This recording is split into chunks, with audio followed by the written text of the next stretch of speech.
Très bien, bonjour à tous et à toutes. Merci beaucoup pour cette invitation. J'ai un plaisir à faire sous un soleil estival extraordinaire. Moi, je suis martinière de Strasbourg, il faisait 5 degrés, la neige, je suis dans la campagne, 5 degrés. Vous voyez que. Bref, tout ça pour vous parler de quelque chose de triste qui s'appelle la diététique. La meilleure et la pire des thérapeutiques, mais aussi l'activité physique, l'autre meilleure et l'autre pire des thérapeutiques. Donc il est évident, tout le monde le sait, tout le monde le professe, peu le font, que la diététique et l'activité physique, ce qu'on appelle les mesures régionales diététiques, sont les piliers, sont les bases du traitement du diabète. L'alimentation, modification de l'alimentation, modification de l'activité physique s'impose à tous. Et tous les prescripteurs devraient commencer par prendre leur stylo et leur papier ordonnance pour prescrire cela avant de penser à tout le reste. Je parle bien sûr du diabète de type 2. C'est quelque chose qui va être maintenu à toutes les étapes du diabète. Louis Monnier vient de nous montrer toutes ces étapes très complexes. Et même Bernard Charbonnet, qui va terminer en feu d'artifice avec des choses très sophistiquées, ne peut pas s'abstenir complètement de faire référence à la diététique et à l'activité physique. Donc ça joue un rôle majeur qui va influer bien sûr sur l'équilibre glycémique, c'est ce qu'on attend en premier chef, qui va contribuer à maîtriser le poids, qui est une donnée fondamentale de la prise en charge thérapeutique du diabète, et qui va aussi, et on l'oublie souvent, contribuer à prévenir les complications cardiovasculaires qui font finalement la gravité des diabètes de type 2 beaucoup plus que la rétinopathie ou la néphropathie. Aujourd'hui, c'est vraiment cette problématique de la prévention des complications cardiovasculaires qui est au premier plan. Et pour cela, pour se pénétrer, parce que finalement, rien de tel qu'un médecin convaincu pour convaincre ses patients, pour se pénétrer de cette idée, eh bien, il faut revenir à la physiopathologie des diabètes de type 2, qu'on vient d'aborder rapidement, en rappelant que tout enfant qui naît vient au monde avec un certain fond génétique, un fond, je dirais, polygénétique, avec possiblement une proportion, une susceptibilité à présenter dans le futur une insulino-résistance. Alors s'il parvient à contrôler son poids, s'il a une activité physique, il n'aura pas d'insulino-résistance, même s'il a un fond polygénique qui le prédispose à cela, et il ne fera pas de diabète. Si au contraire, son poids va augmenter, qu'il sera sédentaire, il va développer une insulino-résistance, il va souvent augmenter sa graisse viscérale dans son périmètre abdominal et il va hypertrophier ses zygomérales pour lutter contre la glycémie. S'il n'y parvient pas, il sera diabétique. Et puis, très souvent, il fera également un syndrome métabolique qui, pendant un certain temps, ne sera pas diabétique, et puis il deviendra et il va éventuellement également diabétique. Donc, vous voyez que contrôle du poids, activité physique figure dans les deux scénarios possibles, et il vaut mieux, dès l'enfance, avoir une activité physique et une alimentation, je dirais, vertueuse, qui n'est pas forcément triste d'ailleurs, pour empêcher l'apparition du diabète. Alors la physiopathologie, vous la connaissez, elle est très simple. On débute habituellement au stade de l'intolérance glucosée par une insulino-résistance. Peu à peu s'installe une dysfonction cellulaire bêta avec une insulinopénie qui ne parviendra plus à compenser cette insulino-résistance. Et puis par ailleurs, on va produire trop de glucose, une glucogenèse trop importante au niveau, une néoglucogénèse trop importante au niveau hépatique, et le tout va conduire effectivement au diabète. Donc il va falloir s'attaquer à ces morceaux de bravoure que sont la physiopathologie du diabète par des moyens simples et par des conseils qui sont en principe applicables et durables. Alors, je rappelle également, j'insiste un peu là-dessus parce qu'on oublie parfois que le diabète est à haut risque cardiovasculaire, mais on le sait, on le dit. Et je vais juste vous montrer cette image qui vous plaisait bien. Voilà le risque cardiovasculaire des femmes. C'est que, enfin, moi en tout cas, j'ai été élevé au biberon pendant très longtemps. On me disait les femmes n'ont pas de risque cardiovasculaire. Aujourd'hui, on me dit les femmes meurent plus de maladies cardiovasculaires que les hommes. C'est une cause de mortalité plus importante. C'était un certain âge, bien entendu. Donc j'ai choisi délibérément. Ah, j'ai fait ce que je ne voulais pas faire. Oui, je vais revenir en arrière. Tu me fais ça. Je fais ça très bien.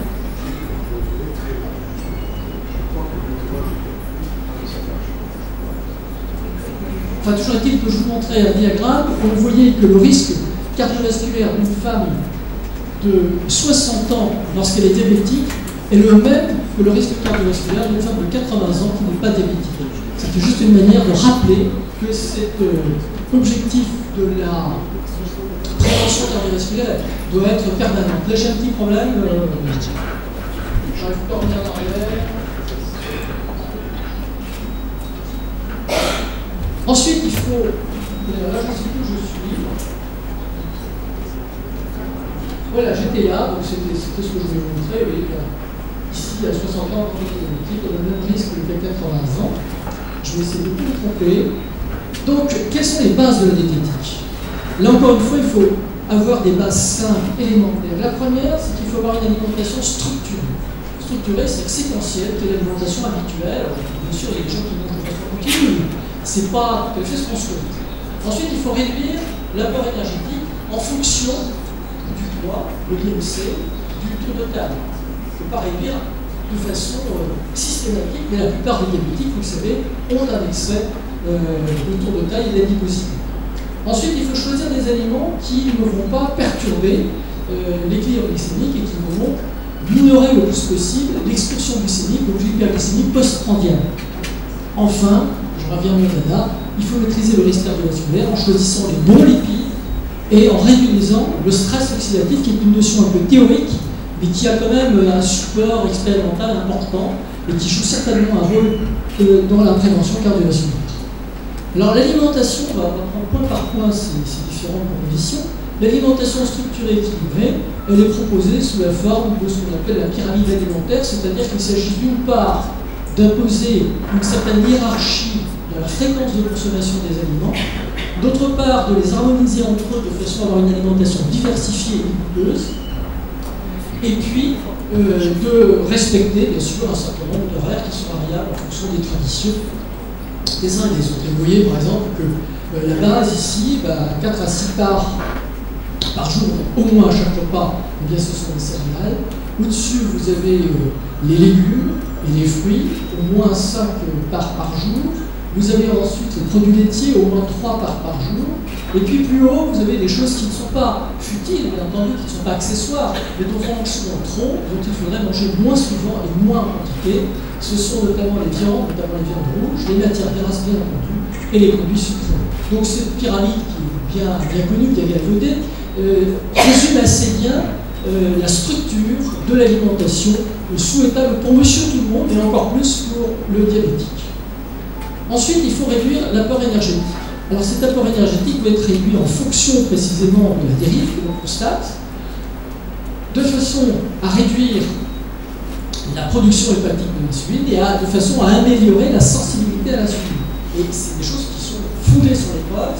La manipulation diététique entraîne effectivement cette amélioration qui est vraiment au cœur de la physiopathologie du diabète de type 2. En sachant que aux propositions diététiques s'ajoute, et on en reparlera tout à l'heure, l'activité physique qui va également améliorer la sensibilité à l'insuline, et ceci indépendamment de la perte de poids, parce que pendant longtemps on pensait que en perdant du poids on améliorait la sensibilité à l'insuline. En réalité c'est vrai, mais l'activité physique a un effet supplémentaire dont il faut tenir compte, et il faut essayer de la placer chez le diabétique tout venant, ce qui n'est pas toujours facile. Alors j'ai celui-là, il y a encore une qui...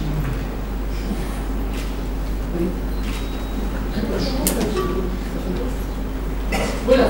Alors je produis une plaque du professeur Meunier pour vous montrer également que limiter l'hyperglycémie postprandiale, ce n'est pas une fantaisie, c'est quelque chose qui fait sens en termes d'équilibre glycémique. Vous savez qu'on juge le contrôle du diabète sur le taux d'hémoglobine A1C. Eh bien vous voyez que le taux d'hémoglobine A1C dépend d'autant plus de l'amplitude de l'hyperglycémie postprandiale qu'il est plus proche de la normale.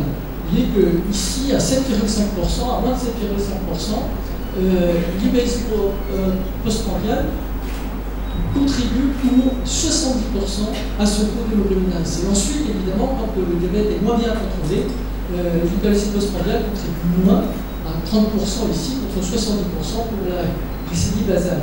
Donc c'est un phénomène qu'il faut vraiment garder à l'esprit. Et vous voyez ici représenté sur ce graphique la différence entre la part contributive de la glycémie à jeun et de la glycémie postprandiale quant à l'importance de l'hémoglobine A1C. Donc, au tout début de l'évolution du diabète, le contrôle des excrétions glycémiques est tout à fait fondamental. Par la suite, il reste important, il reste bien sûr souhaitable, mais c'est vrai que sa part relative est moins importante que la glycémie basale. Contrôler l'hyperglycémie postprandiale, c'est bien pour le contrôle du diabète, c'est bien pour l'équilibre glycémique, mais c'est également bien pour la prévention cardiovasculaire. Et là, je voulais vous montrer le risque cardiovasculaire qui est associé d'une part à la glycémie à jeun, et d'autre part à la glycémie postprandiale. Vous voyez que lorsqu'on combine glycémie à jeun et glycémie postprandiale, on a une augmentation importante du risque cardiovasculaire, après ajustement, qui se vérifie dans tous les cas de figure, quelle que soit la glycémie à jeun. Autrement dit, l'hyperglycémie postprandiale joue sur l'équilibre glycémique, mais joue également sur le pronostic cardiovasculaire. Et comme c'est notre propos, comme c'est notre objectif, parce que finalement, si on traite un diabète, si on veut corriger les glycémies, c'est bien sûr pour éviter les complications aiguës, mais elles sont relativement, comment dire, peu probables dans le diabète de type 2. Mais c'est surtout pour donner toutes ces chances de qualité de vie et de longévité en prévenant précisément la première cause de mortalité qui sont ces complications cardiovasculaires. Donc vous voyez que l'hyperglycémie postprandiale intervient également à ce niveau-là. Maîtriser le risque cardiovasculaire toujours, cette fois-ci de façon plus directe, en appliquant ce que l'on sait dans ce domaine. Il n'y a pas que la prescription de statine, il y a aussi les prescriptions diététiques qui permettent de réduire le cholestérol LDL, d'augmenter le cholestérol LDL, de réduire l'oxydation de lipoprotéines qui les rend finalement athérogènes. Et puis, pour cela, il faut choisir les bons lipides, pas qu'il y en ait des mauvais, mais enfin, il y a des moins bons. Il faut réduire la dotation d'acides gras saturés, augmenter les acides gras monoinsaturés, qui sont bien placés ici, et augmenter également les polyinsaturés, notamment en oléophran, en N-. Et enfin, il faut considérer les aliments qui sont riches en oxydants, en antioxydants. Ce sont les fruits, ce sont les légumes. Et là encore, c'est une manière de contrer ces problématiques. Vous voyez ici la production de radicaux libres d'espèces réactives en oxygène, eh bien, elle dépend d'une part de l'importance des adipocites viscéraux qui produisent des cytokines inflammatoires qui vont augmenter le stress oxydant, qui vont modifier la civilisation de l'insuline, qui vont conduire à l'insulino-résistance et donc au diabète de type 2. Le stress oxydant lui-même va contribuer au niveau de la signalisation cellulaire, cette fois-ci, à majorer l'inflammation chronique, qui elle-même est un facteur d'insulino-résistance et donc de diabète. Et enfin, vous voyez que ce stress oxydant intervient également au niveau de la peroxydation lipidique, comme je le disais, avec une oxydation des LDL qui les rend très hétérogènes et qui va être un des éléments de complication du diabète. Donc vous voyez que cette histoire des antioxydants paraît toujours un peu théorique, mais d'un point de vue épidémiologique, ça marche. D'un point de vue de manipulation diététique, c'est difficile à mettre en évidence, mais il est à peu près certain qu'une dotation importante en fruits et légumes n'intervient pas seulement parce qu'on apporte davantage de fibres dans l'alimentation, mais aussi parce qu'on réduit le risque de production des radicaux libres et des espèces réactives en oxygène. Je passe sous silence le problème des produits avancés de la glycosylation que l'on produit dans son organisme et que l'on ingère également en consommant des aliments qui sont rôtis, qui sont grillés, qui sont très cuits. Donc ces aides interviennent également et sont également capables d'agir sur la signalisation cellulaire de façon directe. Alors, ça c'était les bases théoriques qui s'appuient sur la physiopathologie, qui s'appuient sur les grands objectifs de prévention.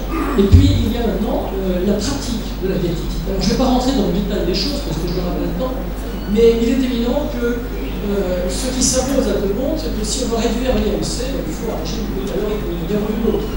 Je ne sais pas comment on peut faire autrement. Et il faut se convaincre de la nécessité de ce régime hypocalorique, même chez les gens qui ont un surpoids assez modeste ou qui ont un taux de taille augmenté, parce que toute perte de poids va se traduire par une amélioration du contrôle de la glycémie. Vous avez ici le schéma qui vous montre que la perte de poids est associée à une amélioration nette de l'hémoglobine A1C. Et cette évolution progressive de l'hémoglobine A1C est durable tant que l'évolution progressive du poids persiste. Donc c'est vraiment un élément fort. Et on dit souvent, finalement, les petits devraient manger comme tout le monde devrait manger. Ce n'est pas tout à fait exact. Dans le domaine du poids, il faut qu'il adapte son alimentation à l'objectif pondéral ou, j'ajoute, d'obésité viscérale. Par ailleurs, je vais sauter encore.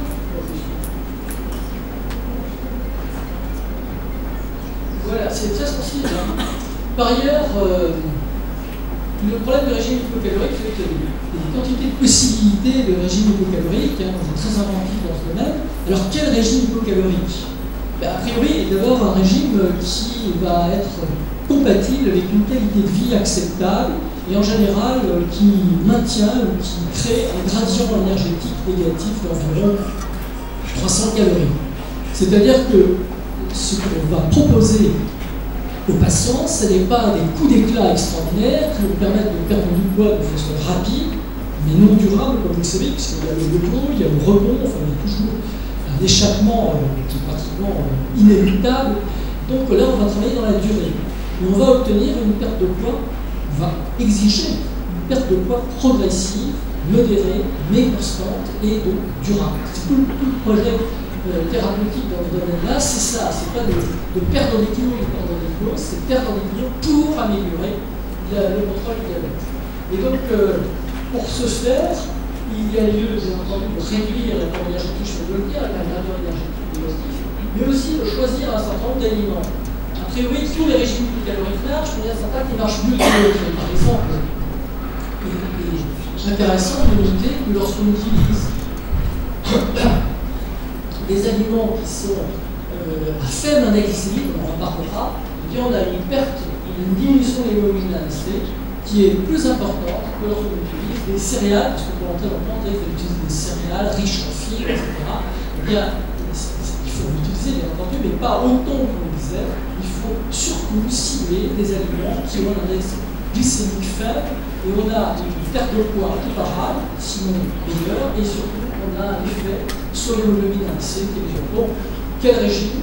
Bien un régime qui privilégie les aliments à index glycémique faible. Ensuite, il faut combiner les objectifs glycémiques et cardiovasculaires, c'est-à-dire qu'il faut choisir des aliments qui vont permettre justement de faire cette promotion anti-hétérogène. Et il faut surtout proposer une alimentation construite autour d'un certain nombre de standards. On fixe habituellement l'apport énergétique, l'apport protéique à 15% de la ration énergétique. C'est-à-dire que ça, c'est des choses auxquelles on ne touche pas. Il faut apporter 15% de protéines en termes de nutriments. Mais autour de ça, on peut bien sûr imaginer toutes sortes de configurations. La première consiste à dire on supprime tous les sucres. C'est ce qu'on disait il y a 50 ans. C'est pas réaliste. Et puis c'est néfaste, c'est contre-productif. La deuxième, c'est de dire puisque le problème cardiovasculaire nous embête, on va supprimer toutes les graisses, commençant par les acides gras saturés. Ça non plus, c'est pas réaliste. Et donc on va moduler la répartition des nutriments en fonction principalement du profil du patient et notamment du profil lipidique. J'ai donné un exemple ici. Le principe, c'est bien sûr de privilégier les acides gras monoinsaturés et les acides gras polyinsaturés en aliment 3, comme je le disais. Mais quand vous avez par exemple une hypertriglycéridémie, eh bien il est raisonnable d'augmenter la part des acides gras monoinsaturés et de réduire la part des glucides, alors que la configuration standard, c'est 15% de protéines, comme je vous l'ai dit, 30% de lipides avec bien sûr davantage d'acides gras monoinsaturés que ce qu'on fait couramment, surtout outre-Méditerranée, et puis de maintenir un apport glucidique normal à 55%. Alors ça, c'est possible chez les sujets de poids normal, ou presque, chez les sujets qui n'ont pas de dyslipidémie, chez les sujets qui sont actifs, oui, c'est possible. Chez les autres, eh bien, il faut réduire précisément la part des glucides, 50% ou 40%, et puis augmenter davantage encore la part des acides gras monoinsaturés, sans toucher, bien sûr, aux acides gras saturés. C'est le schéma traditionnel que vous connaissez certainement, qui vous montre simplement que chez un sujet qui a une activité physique significative, qui n'a pas de dyslipidémie et qui a un surpoids de type plutôt juvénile, eh bien on peut maintenir un apport important en glucides et un apport relativement réduit en graisse, principalement monoinsaturée en aliment 3, et que chez les sujets qui n'ont pas d'activité, qui sont sédentaires, qui ont une dyslipidémie et qui ont une répartition adipeuse de type androïde, eh bien il faut réduire la part des glucides et augmenter proportionnellement la part des acides gras monoinsaturés. Ça, c'est des classiques, et c'est pour montrer que si on veut manipuler l'alimentation, la répartition des nutriments, il faut tenir compte du profil du patient, il ne faut pas le faire comme ça a priori. quel glucide faut-il choisir? Eh bien, la réponse est simple, vous la connaissez, c'est choisir des glucides qui sont à index glycémique faible possible. En sachant qu'il faut, vous avez vu la précédente, qu'il faut effectivement apporter des glucides. Et c'est là où, très souvent, on disait, c'est pas vrai, finalement, comme je vais vous le montrer, un diabétique ne peut pas manger comme un sujet non diabétique. Ça dépend comment il est conformé, quelle est sa discipline, quelle est son activité physique, etc. Donc on ne peut pas faire cet a priori sain et finalement très généreux, pour dire, et finalement un diabétique doit manger comme tout le monde devrait manger. Vous voyez que c'est pas vrai. Et là, pour le choix des glucides, c'est pas vrai non plus. Il faut manifestement choisir des glucides qui auront un comportement particulier. Vous connaissez bien également les problèmes d'analyse glycémique, je ne vais pas insister là-dessus. Mais d'une façon générale, il faut bien sûr augmenter l'alimentation en légumes, en fruits, en légumes secs, en pâtes, en riz complet, plutôt que de consommer du pain blanc ou des pommes de terre. C'est l'intérêt des fibres, c'est l'intérêt des antioxydants dont je vous ai parlé tout à l'heure, et c'est l'intérêt également de recourir à des aliments qui ont spontanément un index glycémique faible. Il y a ici les fruits et légumes, et puis vous voyez là-haut, des choses qu'on mange assez couramment, du croissant, du pain blanc, pour ne pas dire pire, des sucreries. Mais c'est pas si simple que ça. C'est pas manichéen, on ne peut pas jeter les aliments d'un côté ou de l'autre. Il faut manifestement tenir compte aussi de la charge glucidique, parce qu'il y a des aliments qui ont un index glycémique très faible, mais qui sont relativement sucrés, et d'autres qui ont un index glycémique très élevé, mais qui sont relativement peu sucrés. Il faut un peu manipuler ça, et je voulais juste vous montrer que les dates séchées que vous connaissez bien ont un index glycémique qui est pratiquement de 1, pratiquement de 100 si vous préférez, dont la teneur en glucose et en sucre, en saccharose est de 70 grammes, et donc finalement la charge glycémique va être de 70 grammes, qui est tout à fait considérable. Alors que si vous prenez le chocolat noir, 85% quand même, hein, pas n'importe lequel, eh bien vous voyez que sa teneur en glucides est de 33 grammes pour 100 grammes, et que son index glycémique n'est que de 0,22, ce qui fait que la charge glycémique va être de 8. Tout à fait comme les carottes cuites, par exemple, ou à peine supérieures aux pommes. C'est toujours très, très extraordinaire. Ça permet juste de, si je vous montre cette plaque, c'est juste pour montrer qu'il faut avoir une certaine, comment dire, critique distanciée par rapport aux aliments. Le chocolat trouve sa place, peut trouver sa place dans un régime diabétique. C'est pas lui qui va basculer l'hyperglycémie postprandiale, c'est pas lui qui va la faire exploser. Par contre, le chocolat devra être pris en compte pour son apport énergétique, qui lui est très important. Donc il faut faire une espèce de péréquation entre les objectifs pondéraux, les objectifs glycémiques, et ceci permet alors aux diabétiques d'avoir une alimentation goûteuse, d'avoir une alimentation qui soit à la fois, et je me plaque là-dessus, à la fois santé et plaisir, parce que imposer à quiconque une alimentation uniquement santé, c'est courir à l'échec si on n'a pas un sentiment de plaisir, si on n'a pas un sentiment de palatabilité de l'alimentation qui est à un niveau acceptable, personne ne poursuivra ces efforts de régime. Donc, ce dilemme santé et plaisir, c'est bien l'enjeu qui est posé aux diabétologues ou aux nutritionnistes.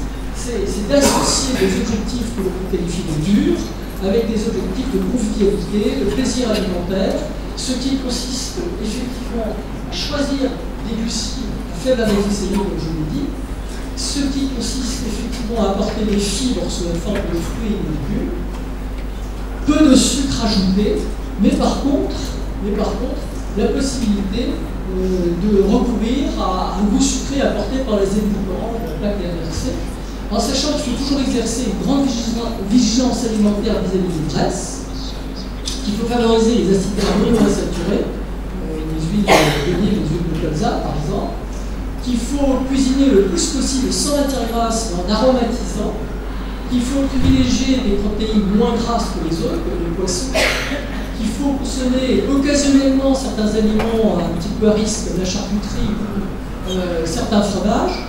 Il faut en consommer parce que ça fait partie de la palette de ce qu'on aime, de ce qui fait le plaisir de manger. Et enfin, il faut surtout acheter malin en apprenant à lire les étiquettes. C'est-à-dire qu'aujourd'hui, il y a un étiquetage nutritionnel qui est de plus en plus développé, qui devient d'ailleurs parfois lisible, mais qui permet un petit peu de naviguer sans se faire complètement piéger par la composition de certains aliments. Donc, le goût sucré, c'est un goût inné, c'est quelque chose que nous possédons, qui remplit en général, qui apporte un plaisir, en tout cas. J'aime bien ce qui est sucré, je pense que la plupart d'entre vous aussi. Eh bien, ce goût sucré n'est pas interdit. Alors, certes, il ne faut pas recourir aux aliments les plus sucrés, ceux qui ont un indice glycémique le plus élevé, ou le poisson, je pense notamment aux jus de fruits, du commerce, et, qui sont sucrés, ou aux sodas, qui sont très répandus, j'en ai vu quelques-uns, là, comme ça se promener, même la Fès, dans la Médina, hier, eh bien, ces boissons-là, c'est sûr, elles ne sont pas à conseiller, parce que c'est du glucose qui va entraîner une hyperglycémie postprandiale évidente, et on peut donc s'autoriser, si on y tient, à rechercher ce goût sucré à travers des édulcorants intenses dont on dit beaucoup de mal, et je crois qu'on dit beaucoup de mal à tort, pour une large part. Il ne s'agit pas d'en faire un mauvais usage, mais en tout cas, dans certaines situations, ils peuvent éviter les frustrations inutiles, et en tout cas, aujourd'hui, officiellement, ils n'ont pas d'effet délétère démontré, contrairement à ce qu'on dit souvent, souvent dans les médias. Vous avez une liste ici qui est importante, et si vous voulez faire dans le naturel, puisque le naturel est à la mode, eh bien vous avez même un édulcorant intense, naturel, qui est le stevia, c'est une plante d'Amérique du Sud, qui a un goût sucré avec un petit peu de réglisse. Et vous voyez que tous ces additifs, puisqu'ils sont en fait codés comme des additifs, répondent justement à cet objectif du zéro calorie, du pouvoir sucrant et de l'index glycémique. Donc on peut avoir un goût sucré sans perturber complètement la glycémie postprandiale. À côté des édulcorants intenses, il y a ce qu'on appelle les édulcorants de masse. Et ces édulcorants de masse sont beaucoup utilisés aujourd'hui dans l'industrie.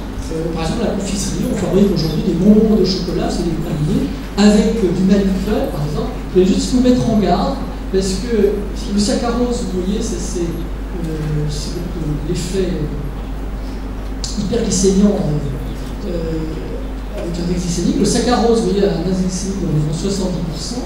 Vous voyez que le fructose a un index glycémique d'environ 25%, et que le maltitol, qui est très utilisé, se situe aux alentours de 55%. Donc le gain n'est pas extraordinaire. Ce qu'il faut savoir aussi, c'est que ces édulcorants de masse qui permettent de faire de la cuisine, parce qu'il faut aussi une certaine masse dans la cuisine, eh bien, ont également un pouvoir énergétique relativement important. Donc c'est pas complètement, alors que vous voyez, les édulcorants intenses dont j'ai parlé tout à l'heure n'ont pas d'effet sur la glycémie et n'ont pas d'effet, bien sûr, en termes d'apport énergétique. Je crois qu'il faut un peu garder ça à l'esprit parce qu'il y a un discours actuellement qui est assez perturbé, du moins en France, autour de ces édulcorants. Alors quel style alimentaire? Parce que tout ça c'est bien gentil, mais il faut l'harmoniser de façon à ce que ce soit véritablement convivial et faisable. Le style alimentaire, vous avez la chance, c'est le vôtre. Du moins c'était le vôtre, parce que c'est en train d'évoluer aussi. C'est le régime méditerranéen, enfin c'est le style méditerranéen dans différentes déclinaisons. Et je veux juste montrer qu'il y a eu des méta-analyses qui ont été faites qui montrent que par rapport à d'autres régimes, d'autres styles alimentaires, c'est le régime méditerranéen qui se positionne le mieux en termes d'effet sur le contrôle glycémique avec une diminution moyenne de l'hémoglobine A1C de environ 0,4% à 0,5%. Donc le régime méditerranéen, ne le perdez pas, c'est précieux. Les Américains vous l'envient. Vous le faites naturellement, ne le perdez pas simplement. Ensuite, quel style de vie? Le style de vie, parce que manger, ça fait partie du style de vie, mais la vie, c'est tout, c'est pas que c'est pas qu'un dalle. Eh bien, le style de vie, c'est bouger. Et c'est la deuxième partie de mon exposé qui sera brève concernant l'activité physique. Et je voudrais juste essayer de vous convaincre, vous l'êtes déjà, que l'activité physique, c'est aussi important que la diététique, et c'est aussi important que les médicaments, et que l'activité physique est en soi un traitement du diabète et aussi un traitement d'une façon générale quand on a des objectifs de prévention de morbi-mortalité tout confondu. Alors, il faut savoir que l'activité physique, c'est pas donné. Alors, quand on est jeune, vous voyez ici c'est plat, quand on est jeune, on bouge spontanément. Les hommes un peu plus que les femmes, les garçons un peu plus que les filles. Et qu'au fil du temps, vous voyez que l'activité physique se réduit, autant chez les hommes que chez les femmes. Et donc, il faudrait essayer d'infléchir cette courbe de façon à maintenir une activité physique significative. Vous voyez que là, c'est pas 70 ans, c'est pas 80 ans, c'est 30 ans. Donc il faut agir très en amont. Alors, La sédentarité aujourd'hui est c'est un facteur de risque à part entière. C'est un facteur de risque pour le poids, c'est un facteur de risque pour les maladies cardiovasculaires, c'est un facteur de risque en termes de mortalité globale. Ça, ce sont des choses qui sont démontrées, médecine fondée sur les preuves, et vous voyez que la sédentarité, qui est souvent entretenue par le grignotage, qui est souvent associée au grignotage, eh bien, conduit au surpoids et à l'obésité, et c'est là que ce cercle vicieux se perpétue, avec en corollaire et comme complication l'hypertension artérielle, la dyslipidémie, les troubles du métabolisme glucosé et bien sûr l'athérosclérose. Il faut rompre ce cercle vicieux.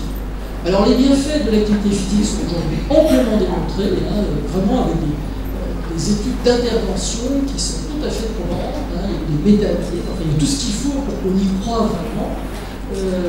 C'est en plus assorti d'une meilleure perception du bien-vivre, d'une meilleure perception de soi, avec une diminution de la mortalité qui est de moins 58%, de la surmortalité avant 60 ans, de moins 58% par rapport au sédentaire. Ça vaut la peine d'y penser quand même. Il n'y a aucun médicament qui fait ça. La pression artérielle est diminuée, la dyslipidémie, le profil lipidique est amélioré, et l'hémoglobine A1C est diminuée en moyenne de 0,6%. Les derniers médicaments sur le marché diminuent, les grands délétériques dans la salle ne contrôleront pas, diminuent globalement l'hémoglobine A1C de 0,6%, pas, de près. Donc, et c'est additif. Donc c'est vraiment, l'enjeu vaut la peine d'être tenté. Effet démontré sur la perte de poids et sur son maintien. Alors, c'est pas parce qu'on bouge qu'on va perdre du poids, mais c'est surtout un élément qui va favoriser la perte de poids quand on met en place des conseils diététiques, et c'est un élément majeur dans le maintien de la perte de poids. Et l'étude des nurses américaines montre que si on passe plus que 10 heures par semaine devant la télévision, ou si on fait moins de 30 minutes de marche par semaine, eh bien, on a un risque, la flèche doit être dans le sens, on a un risque d'obésité et un risque de diabète qui peut augmenter de 30 et 43% respectivement. La flèche est redressée. Et ça, c'est une étude de la Cochrane Library, c'est pas n'importe qui vous propose ça. Et donc, l'activité physique est importante, et d'autant plus importante que plus elle est importante, et moins l'incidence du diabète sera importante. Alors, on a une pyramide de l'activité physique, comme on a une pyramide alimentaire. Vous voyez que la première partie, la base de cette pyramide, c'est de lutter contre la sédentarité, en sachant que la définition de la sédentarité a évolué. La définition de la sédentarité aujourd'hui, c'est quand on reste immobile plus de 7 heures par jour. Immobile, c'est-à-dire assis, couché, en plus, bien sûr, du temps normal, réglementaire, je dirais, de récupération la nuit ou semaine. Donc, plus de 7 heures par jour, c'est de la sédentarité. Ensuite, vous avez une activité physique qu'on a qualifiée de modérée, c'est 150 minutes de marche rapide, semi-rapide par semaine. C'est pas énorme, c'est 2h30. Mais bien sûr, à des conditions, il ne faut pas marcher une fois 2h30 et ensuite s'arrêter. Il faut marcher plusieurs fois, plusieurs séquences qui doivent aboutir à 2h30 par semaine. 75 minutes lorsque l'activité physique est intense et qu'elle est associée à ce qu'on appelle un renforcement musculaire, on ajoute à l'endurance au renforcement musculaire, et puis ensuite vous avez le sport. Le sport, ce n'est pas l'activité physique, c'est une partie, c'est une forme de l'activité physique. Parce que très souvent les gens me disent, on nous a dit de faire du sport. Non, il faut bouger et avoir une activité physique. Et là j'ai quelques petits acronymes à vous rappeler. Le RASP, elle doit être régulière, adaptée, sécurisée, progressive. Il ne s'agit pas de sauter comme ça sur les gens en disant voilà, à partir d'aujourd'hui, vous allez faire des choses extraordinairement. Il faut que les choses soient mises en place progressivement. Une autre variation, c'est SVP, s'il vous plaît. Savoir, vouloir, pouvoir. Autrement dit, savoir, il faut que les patients soient informés, il faut les motiver pour faire ce qu'ils veulent, et il faut qu'ils puissent le faire. C'est-à-dire qu'il faut se en condition de le faire. Tous les patients sont en condition d'avoir une activité significative. Et enfin, les 3 P. Les 3 P, c'est le plaisir, la pérennité, la personnalisation. C'est-à-dire qu'une activité physique, il ne faut pas la plaquer comme ça, il faut voir ce que les gens peuvent faire avec un certain plaisir, un certain intérêt. Et jusqu'à ce jour, la base, c'est les déplacements, c'est la motilité, c'est la marche, c'est le vélo, c'est la natation, ce sont les trois P, les trois activités qui sont les plus faciles à réaliser, qui procurent un certain plaisir, en tout cas un certain bien-être. On interroge les gens qui ont bougé, ils se sentent mieux après qu'avant. Et il faut faire ça dans la durée, et bien sûr, il faut que ce soit personnalisé, pour que les gens ne soient pas contraints de faire quelque chose qu'ils ne font pas très longtemps. Alors si, bien sûr, les personnes veulent faire des choses supplémentaires, par exemple la randonnée de haut niveau, la marche nordique, du jogging, pourquoi pas? Et alors là, il faut bien sûr s'assurer qu'ils sont bien déconditionnés, s'assurer que l'état physique permet de le faire, et qu'il faut les accompagner. Donc cette activité physique, c'est tout à fait fondamental dans le cadre de la gestion du bien-être, puisque tous les types d'activités physiques sont bénéfiques, avec globalement, quand on prend les études, une diminution de moins 0,73% de l'hémoglobine A1C dans les activités physiques d'endurance, donc la marche, le vélo, la natation, de moins 0,6% dans les activités d'endurance, donc ça c'est la gymnastique au sol, la résistance, et quand on combine les deux, curieusement on a un peu moins, on a 0,5%, et d'une façon générale, lorsqu'on compare des sujets qui ont une activité physique structurée, c'est-à-dire accompagnée et encadrée au moins 2h30 par semaine, à ceux qui ont moins de 2h30 par semaine, eh bien vous voyez qu'on a une hémoglobine A1C qui est de moins 0,89%, moins 0,36% par rapport au sujet inactif. Donc l'activité physique, le premier point, c'est de lutter contre l'inaction, contre la sédentarité. Il faut absolument que les gens bougent d'une manière ou d'une autre. L'activité physique a bien sûr d'autres effets démontrés. C'est l'exercice qui est anti-ischémique, anti-arythmique, anti-thrombotique, anti-inflammatoire, tout ce qui fait plaisir dans la tête des diabètes. C'est un facteur qui diminue, qu'est-ce que je vais faire encore? C'est un facteur qui diminue la masse grasse viscérale, ce qui nous préoccupe également, améliore la profil lipidique, améliore la profil tensionnelle, bref, améliore tous les risques de mortalité cardiovasculaire. Donc, la première cible, parce que ça on n'en parle pas assez à mon avis, c'est vraiment la lutte contre la sédentarité. Plus que l'activité physique elle-même, et surtout pas le sport, c'est vraiment lutter contre cette propension que nous avons à vivre assis ou couché.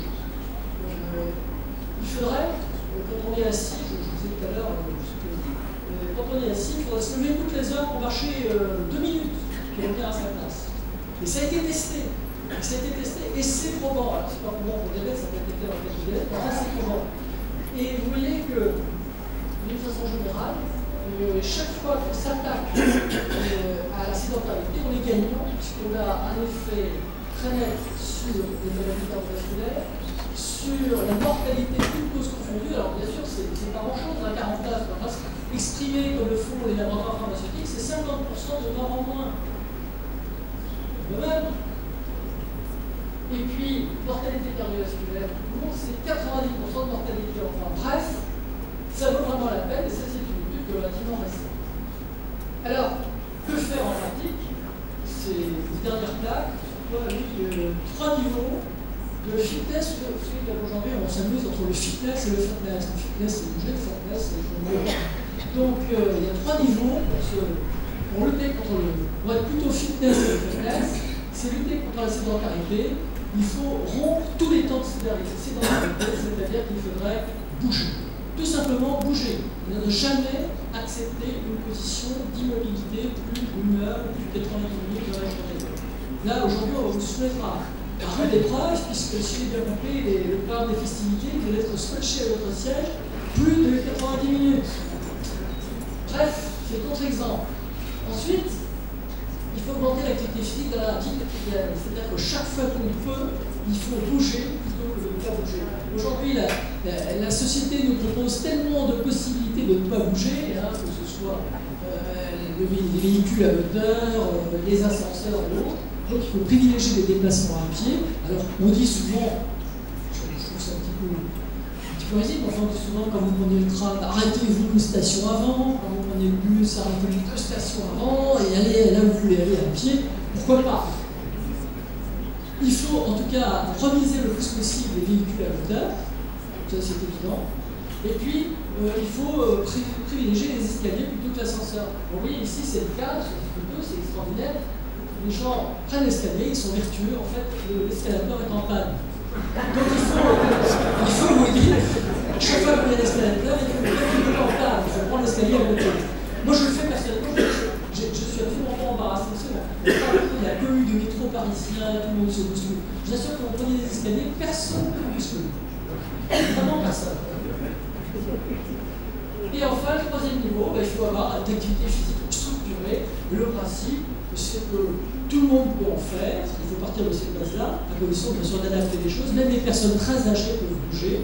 Il faut bien sûr les encadrer, les aider. Et l'idéal, c'est d'avoir des activités d'intensité modérée de type endurance, la marche, c'est une base, associées à des activités de renforcement musculaire qui sont également importantes, notamment pour les personnes âgées, pour des raisons posturales. Et là, ça dépasse le cadre du diabète, c'est une proposition générale, mais qui est bien sûr performante dans le cadre du diabète. Alors, comment prescrire l'activité physique? Eh bien, d'abord, il faut que vous soyez convaincu. Il faut démarrer progressivement, de façon personnalisée. Il faut proposer des activités qui correspondent à ce que les gens peuvent faire, là où ils sont aussi. Je vous montrer ici, par exemple, ce qu'on appelle des activités portées. Les activités portées, c'est la natation, tout simplement. Alors, c'est merveilleux, la natation, parce que ça combine à la fois la mobilité, l'endurance, et aussi la résistance, c'est-à-dire, et aussi, le renforcement musculaire. Sauf que, comme on est porté dans l'eau, on a l'impression de rien faire. Alors ça, c'est très net, notamment chez des sujets obèses. Quand vous les mettez dans une piscine, c'est peut-être le seul bienfait des lieux de cure. Hein. Quand vous les mettez dans une piscine, quand vous les immergez, la piscine déborde, certes, mais eux ont l'impression de ne rien faire. Et très souvent, il faut une activité pendant 3 quarts d'heure. Quand ils sortent de l'eau, ils ont l'impression de n'avoir rien fait. Ça, c'est l'avantage de ces activités portées qui marchent très bien sur le plan métabolique. Donc il faut privilégier les exercices d'intensité modérée. Il ne s'agit pas de transformer des sédentaires en sportifs. Et d'une façon générale, je me dis, il faut vraiment que le médecin soit formé et convaincu.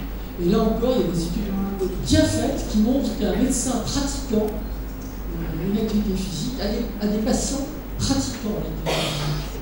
Donc il faut vraiment être convaincu. C'est vrai pour la diététique, c'est vrai pour beaucoup de choses d'ailleurs. On lui fait bien passer des messages parce qu'on y croit.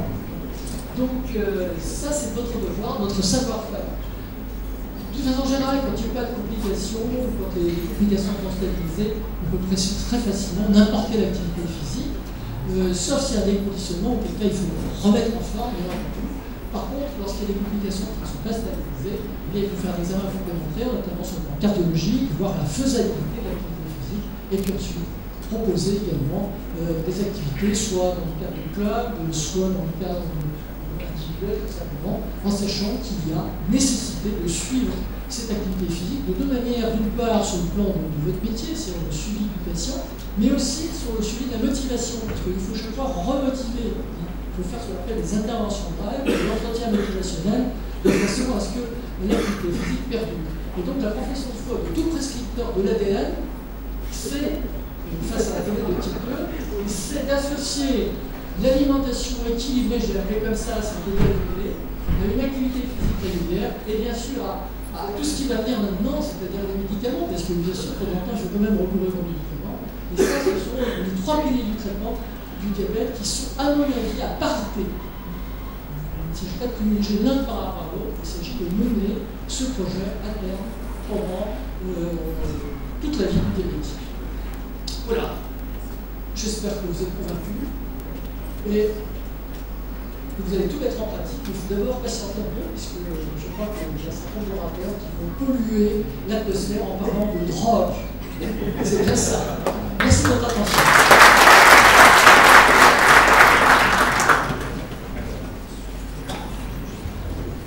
Merci Jean-Louis pour cet exposé. On va faire sortir le professeur Peduceau de sa sédentarité. Il va bouger et il va vous présenter maintenant l'échec des thérapeutiques hygiéno-diététiques et les solutions possibles.